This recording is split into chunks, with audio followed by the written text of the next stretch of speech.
Good morning. Welcome to another edition of Take 5. It is Friday, August 19th, 2011. And it is Mark chapter 8. We're in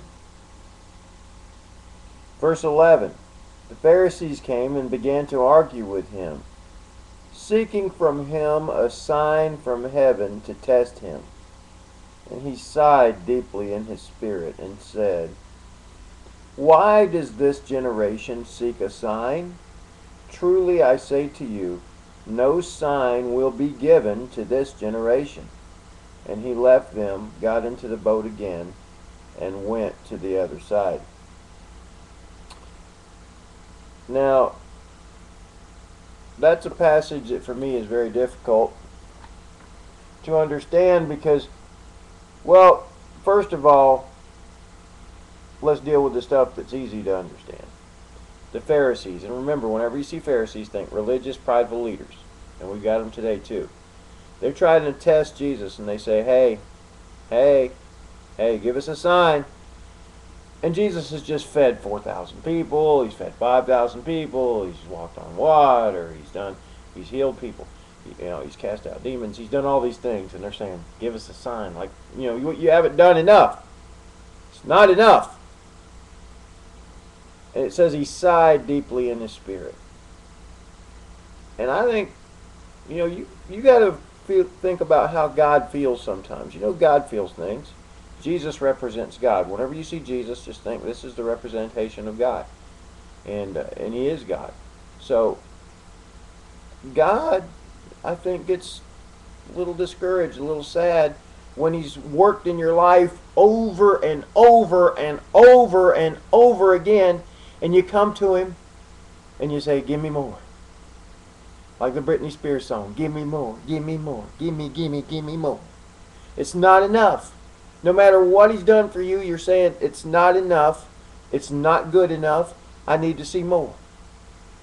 Well, that's what these guys were doing. The fact is, though, these guys didn't believe anything. And then Jesus says, "You're not getting a sign. No sign's going to be given to this generation." Now, if you look at the corresponding passages in Matthew and Luke, He says no sign will be given it except the sign of Jonah. Now, I believe what He's talking about there is the fact that even though He's doing all these miraculous signs, they're not given for those people because those people did not believe for the most part.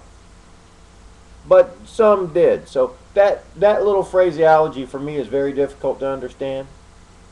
And I could probably go real deep into the Greek and try to explain it to you and all that, but that's not the point of this Take 5 broadcast.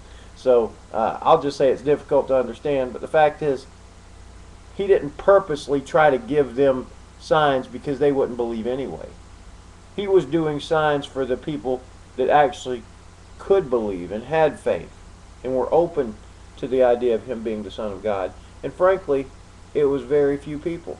Because even at the end of His life, even after His resurrection from the dead, we see 120 people waiting for Him. So, for all the miracles Jesus did, very few people actually accepted Him. But now, how about you? How about you? Jesus said, Thomas came to Jesus and said, "You see," because Thomas put his fingers in the holes in his hands and in his side, and he said, "You see and you believe." He said, "Blessed are those who do not see and believe." You've got the Word. You've got the testimony of eyewitnesses and others. Do you believe? Or are you still saying, "God, give me a sign"?